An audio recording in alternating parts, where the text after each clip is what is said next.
The H1B Guy here, and today, Chats with Charlie, Episode 5, August Visa Bulletin, YouTube Live, Breakdown, and Top 20 Things I Learned from the Chats with Charlie that was live streamed by the Department of State on July 19th, 2021.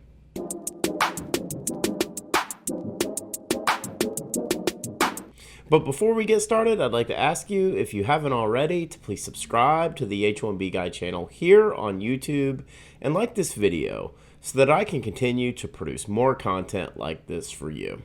I also wanted to mention the H1B Guy offers a variety of consulting services. I help businesses and individuals solve complex work authorization issues in the recruitment process while bringing awareness to employment-based immigration benefits. If I can help you, please reach out. I'd love to hear how. Today's post is brought to you by RecruiterNetworks.com, the smart solution for digital PERM ads and local job postings since 2001. By Path to Canada, the ideal plan B for high-skilled immigrants currently located in the U.S. whose status may be uncertain. And also by PERM-ads.com, the industry leader in providing a seamless experience for employers and immigration attorneys navigating the complex PERM recruitment ad phase of the labor certification process. Well, hosted for the third time by Alyssa, a consular officer with the Department of State, featuring Charlie Oppenheim, Chief of the Visa Control and Reporting Division at the U.S. Department of State. He has worked for the Department of State since 1978 and in control of the Visa Bulletin since 1998. So here are the top 20 things I learned from Chats with Charlie, Episode 5. 1. Significant percentage of questions are copy and paste and diminishes the State Department's ability to review hundreds and hundreds of questions each month. So stop the spamming so that they don't miss the important questions. Massive amounts of duplicates are unproductive to the listener group. They received over 1,200 emails for this month's chat. 2.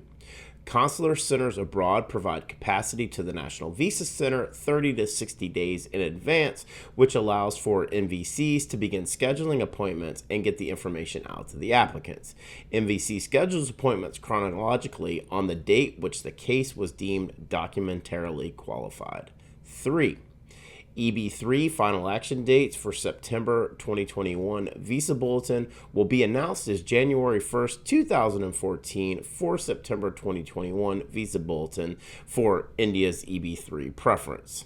4. There's been a significant increase in family-based preference number use in overseas posts in the last few months, and Charlie has lowered the number of unused family-based to approximately 150,000. USCIS use of employment-based numbers continues to increase and believes that there could be 100,000 unused employment-based numbers for fiscal year 2021. 5.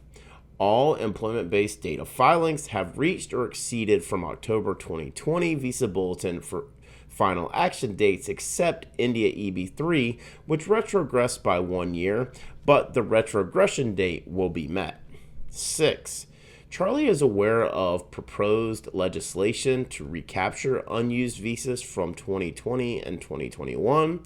He has analyzed the impact, but is not at liberty to comment on any proposed legislation until it is enacted. 7. A definite no on all employment dates becoming current like they did in July 2007, based on the current level of potential applicant demand. 8. This is the first time he has referenced dates of filing being 6 to 12 months in the future for final action dates. He's previously stated 8 to 12 months in the future. 9.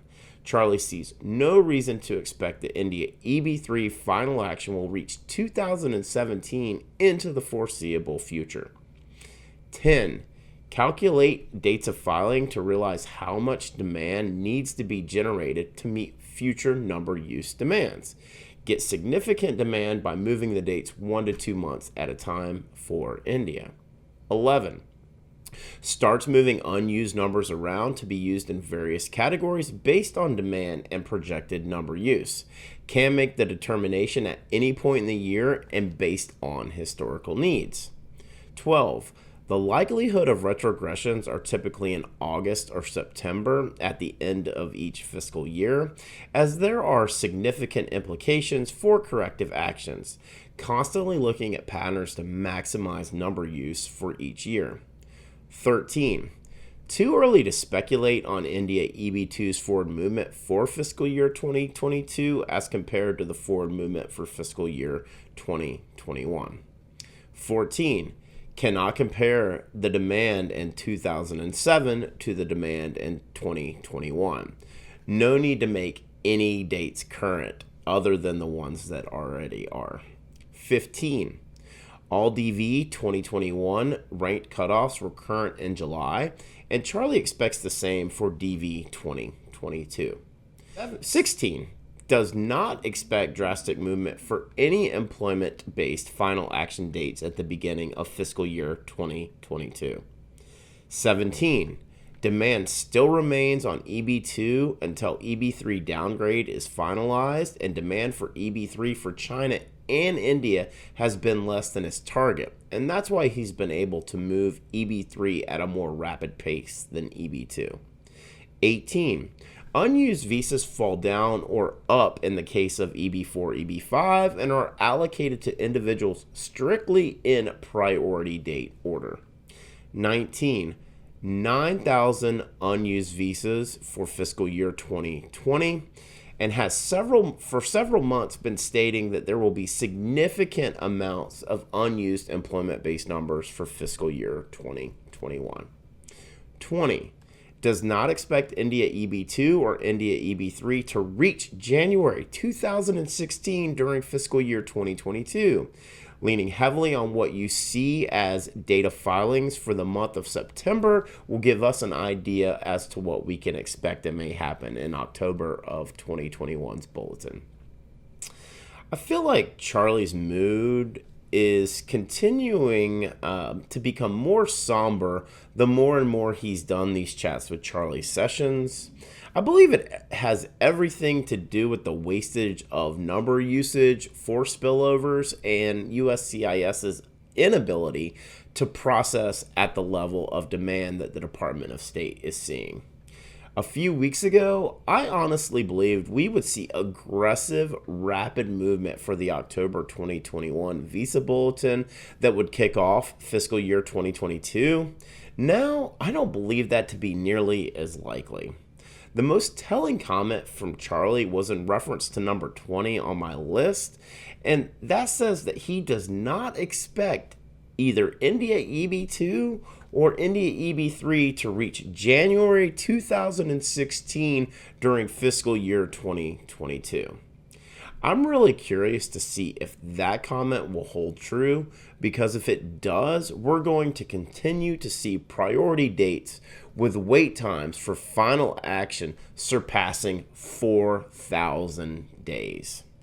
To read the full post on Chats with Charlie, Episode 5, August Visa Bulletin, YouTube Live Breakdown, and Top 20 Things I Learned, please check out the H1BGuy.com. And a reminder that today's post was brought to you by RecruiterNetworks.com, the smart solution for digital perm ads and local job postings since 2001. This national job board network provides recruitment websites in 1,024 major U.S. metro areas. Each local job board is its own portal and is a low-cost resource for immigration recruitment ads and local job postings for all industries and professions, with a flat price of $225 per ad or $1,000 per month, regardless of which city you choose. RecruiterNetworks.com. Tell them the H1B guy sent you. By Path to Canada. Path to Canada provides an ideal plan B for high-skilled immigrants currently located in the U.S. whose status may be uncertain. If you're facing an H1B denial or OPT expiration, don't get caught off guard. Make sure you have a plan B, and Path to Canada is your answer. They will gladly help you navigate the process. And if you're interested in finding out more, please be sure to click the link in the video description below. And also by PERM-Ads.com, the industry leader in providing a seamless experience for employers and immigration attorneys navigating the complex PERM recruitment ad phase of the labor certification process. If you want to reduce your costs and overhead associated with PERM labor certification recruitment advertising, let PERM-Ads.com help you. Just wanted to ask you again to please like this video, subscribe to the H1B Guy channel here on YouTube, and click the bell for notifications so that you're notified anytime we post new content here to this channel. If you've made it this far, I just want to say thank you for taking the time to watch my video. I really appreciate your support. The H1B Guy, your global source for all things H1B.